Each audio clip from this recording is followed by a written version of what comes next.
Neste sexto exemplo, nós iremos ver a utilização, certo, de uma variável do tipo float, né, que é o tipo real, para armazenar o resultado de uma operação, certo? Então, esse exemplo é muito parecido com o exemplo da aula com o exemplo 5, certo? Que nós vimos a utilização de expressões compostas e o uso ou não uso dos parênteses, certo? Então, lembrando que o uso dos parênteses pode servir, né, para que o programador ele consiga impor a ordem das operações que vão ser realizadas, certo? Então, a parentização pode servir para isso. E neste exemplo, assim como no exemplo anterior, nós temos, no primeiro momento, a inclusão da biblioteca que vai ser utilizada, a função main, certo? E as instruções, né, o código da função. Então, nesse primeiro exemplo, neste sexto exemplo, nós temos a declaração da variável expressão, assim como no exemplo anterior, com a diferença que agora essa variável ela é do tipo float, certo? Do tipo real. E a utilização de duas variáveis do tipo inteira, n1 e n2. Então, estou fazendo aqui a atribuição dos valores 10 e 3, as variáveis n1 e n2. E posteriormente estou dizendo que a divisão de n1 por n2 vai ser armazenada na expressão 1, certo? E existe apenas uma diferença entre essas duas linhas 11 e 15, certo?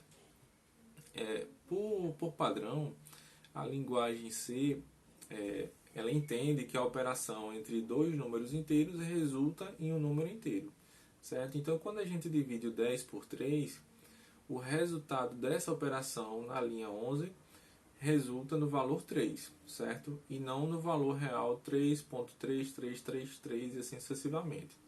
Então, quando a gente utiliza o n1 dividido por n2, onde n1 e n2 são inteiros, o resultado dessa operação vai resultar na parte inteira do número real, certo? Como nesse caso, o resultado seria um número real. Então, a expressão nessa linha 11 ela vai armazenar o valor 3. Na linha 14, nós temos a mesma divisão, n1 dividido por n2, com a diferença que aqui, antes do n1 dividido por n2, eu estou especificando que o resultado dessa operação vai ser um número do tipo float, certo? Então, nessa linha 14, o resultado dessa operação vai ser justamente o 3.333, e esse valor vai ser armazenado na variável expressão, que é do tipo real, certo? Então, percebam que existe essa diferença e que ela pode, a depender da sua solução, do que você está trabalhando, né? Vai trabalhar nas próximas aulas, nos próximos problemas. Isso pode fazer diferença na hora de armazenar valores e na hora de trabalhar com os valores que foram armazenados, certo? Então, esse tipo de cuidado deve ser feito, né, quando você estiver trabalhando com operações entre variáveis de tipos de dados, por exemplo, inteiro e inteiro, e se essa operação puder resultar no número real, e assim sucessivamente. Então, vamos compilar aqui esse programa, certo? Então, a compilação foi terminada com sucesso. Vou executar esse código. E percebam aqui que na saída, como existem dois printfs, né, vai exibir duas mensagens, certo, na tela. A primeira mensagem exibe o resultado da primeira expressão, né, sem a utilização do float. E o segundo printf utilizando o float para determinar que o resultado dessa operação vai ser um número real, certo? Então percebam que no primeiro momento o resultado armazenado foi o valor 3. E no segundo momento, o valor armazenado foi de fato o número real 3.333 e assim sucessivamente.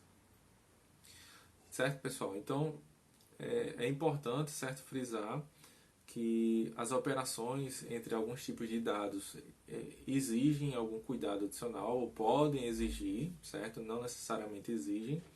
Então, isso vai depender do que você quer fazer. Do que é que o problema que você está tentando resolver pede para que seja feito, certo? Mas que existe essa possibilidade aqui de se trabalhar de formas distintas uma mesma operação, certo? e a forma que você vai trabalhar vai influenciar no resultado final, certo? Porque uma coisa é utilizar o valor 3 e outra coisa é utilizar o valor 3.333, certo? Então, se o valor dessa variável expressão fosse utilizado posteriormente aqui, mais abaixo, em operações entre tipos de dados, entre variáveis do tipo float, então essa diferença já poderia resultar em outra diferença em que poderia gerar um resultado errado do seu código, certo? Então espero que tenha ficado claro esse sexto exemplo da utilização também do tipo float para armazenar resultados de expressões, certo? Então, mais uma vez, praticamos aqui os conceitos relacionados à declaração de variáveis, atribuição, certo, de valores às variáveis, expressões, né, através de comandos e saída de dados utilizando a função printf, certo? Lembrando que esses valores aqui de N1 e N2 eles poderiam ser lidos, certo, através do teclado utilizando a função scanf, certo? E que essa função scanf, printf e outras são definidas, por exemplo, na biblioteca stdio.h, certo? Então espero que tenha ficado claro. Até o próximo exemplo, até a próxima videoaula. Até mais.